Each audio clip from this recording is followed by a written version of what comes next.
This portion is brought to you by SM Supermalls. Pag-ibig Fun, tapat na serbisyo mula sa puso.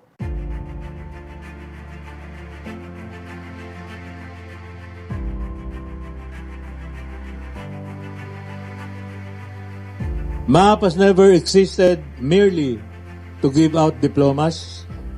For 28 years, we have existed to produce competent, disciplined, and globally competitive maritime leaders who understand that service, responsibility, and honor are inseparable from professional excellence.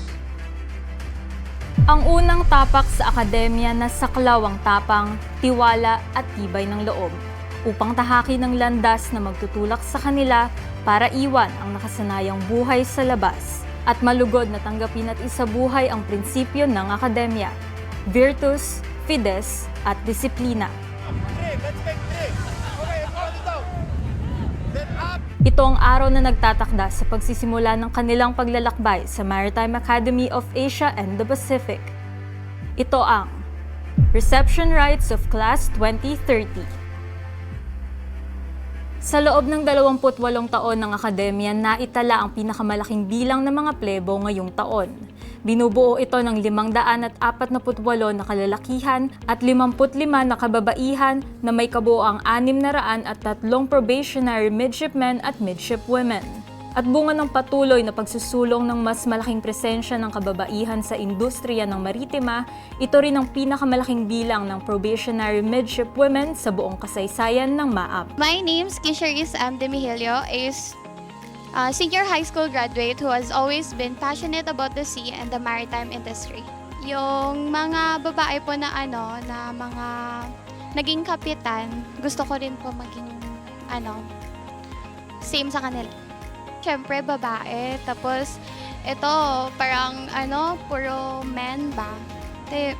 Sabi nila, hindi ka ba mahihirapan ganyan? Pero alam ko sa sarili ko na kaya ko po. Ang reception rites na nagpapasimula ng Indoctrination at Orientation Period o IOP at Academic Ramp. Dito sumasailalim ang mga plebos sa mental, emotional at physical exercises kung saan masusukat ang kanilang kakayahan na makapanatili sa akademya. Siyempre may konting nervous pero ayos lang kasi alam ko naman na pagkatapos nito maganda yung kakalabasan. I feel very excited also. I'm a little scared right now. I think deeply before I go proceed to the exam, so I know that I'm ready here. Excited na masaya po. Ako po, nakakabahan na masaya. Ako po, masaya lang. Isa rin sa maituturing na tradisyon ng seremonya ang paggupit sa buhok ng mga plebo. Isang paraan para sirain ang kanilang imahe na nabuo sa labas at tuluyang sumailalim sa patakaran ng akademya. Now that I've cut na yung hair ko, commitment na to eh. So, hindi na ako susuko. Hindi na ako pwedeng susuko. We need to step out sa comfort zone natin. Kaya ngayon, ito yung time na kailangan kong mag-step out. Para sa pangarap na paunti-unting umusbong o nabuo mula pagkabata. I've been preparing po bago pa lang po mag-exam tsaka hanggang magkaroon ng physical fitness test hanggang sa immersion. Kaya ready na rin po ako para makapasok sa MAAP. Actually po, 1 year delay na po kami ni Ivan po. So ready na po talaga. 3 taon ko po siyang pinag-isipan. Kaya alam ko po na sure ako sa profession na to and sa academy. Sa mga hardships and challenges po, handa po akong harapin. May kailangang isakripisyo at pansamantalang iwan sapagkat hindi nila masisilid sa isang sako bag ang ilang taon ng kanilang buhay sa labas.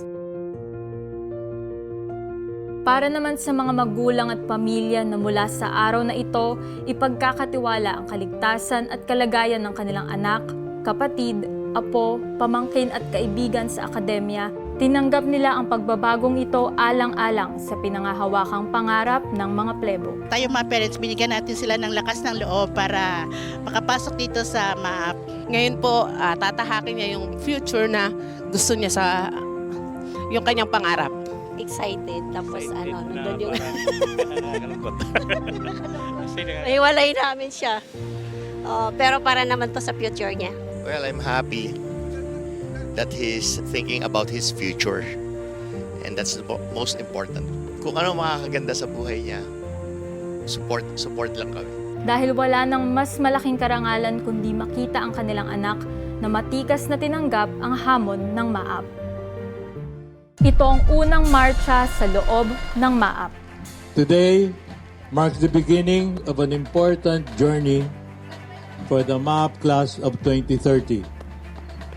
They're our newest and biggest batch of scholars. You members of class 2030 have come to this academy at a significant time in Philippine education and in the maritime industry. We expect you to think critically, communicate effectively, act responsibly, and lead with maturity beyond your years.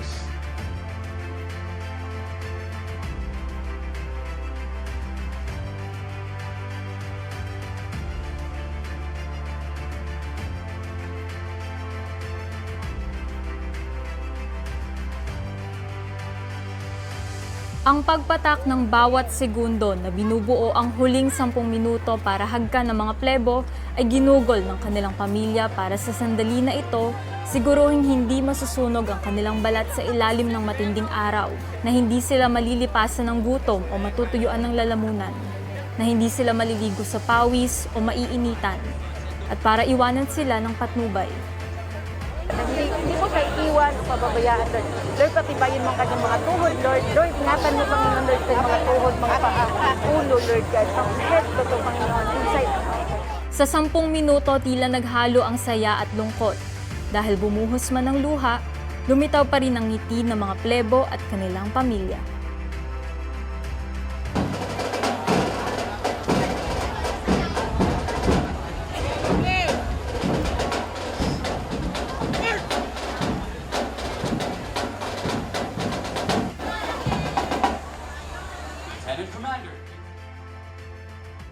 Sir, reception committee composed of 28 drill instructors ready to receive provisional shipment of class 2030, sir.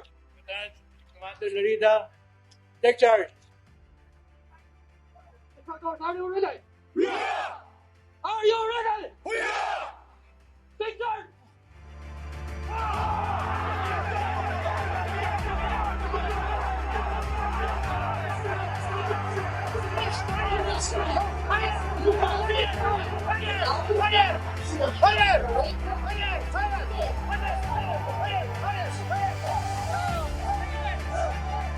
Anak, pakatatag ka kasi alam ko bago ka pumasok dito, na-train na sila yung discipline, yung perseverance, at saka ang mag-ano po sa kanya, yung pangarap niya na marating niya yung pagiging seafarer. Sana maging matatag ka dyan sa loob ng MAAP. Then, pray as always, put God in your center in your life. Magpakabait ka at saka galingan mo. Kaya mo yan para sa pangarap mo. Dito kasi sa academy or sa training ng mga estudyante, dalawang bagay lang, mag-aral, to study, and to obey, sumunod. And lastly, yung mag-pray and magpakatatag lang. Nandito lang kami. 4 years, ang dali lang naman nun focus lang sa goal and yun, para kasi to sa future na. Yan lagi ang iisipin. Ingat po palagi.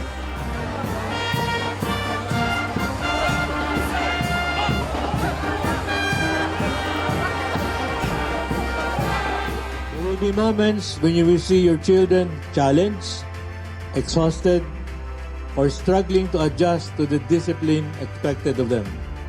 So I ask you, the parents and the relatives and friends, I ask for your understanding and your steadfast support during these moments. Remember that we are partners in this endeavor. Do not leave them all to us. You also have some responsibility, and your role remains essential. The Academy can train cadets, but the strength of family support often determines whether a young person learns to persevere to adversity.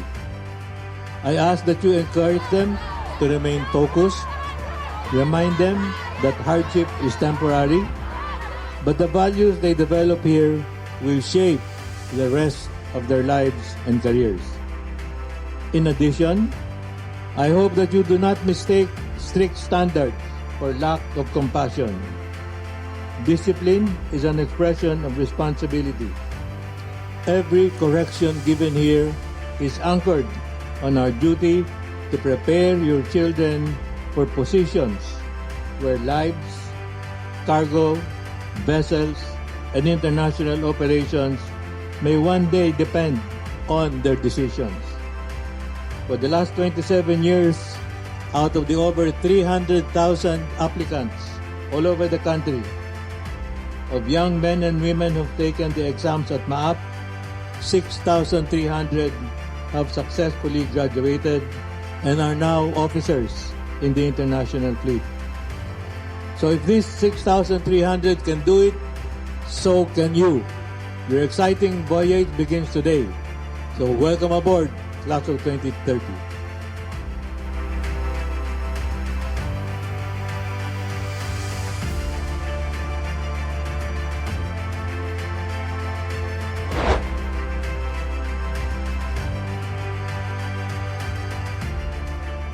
This portion was brought to you by SM Supermalls. Pag-ibig Fun, tapat na serbisyo mula sa puso.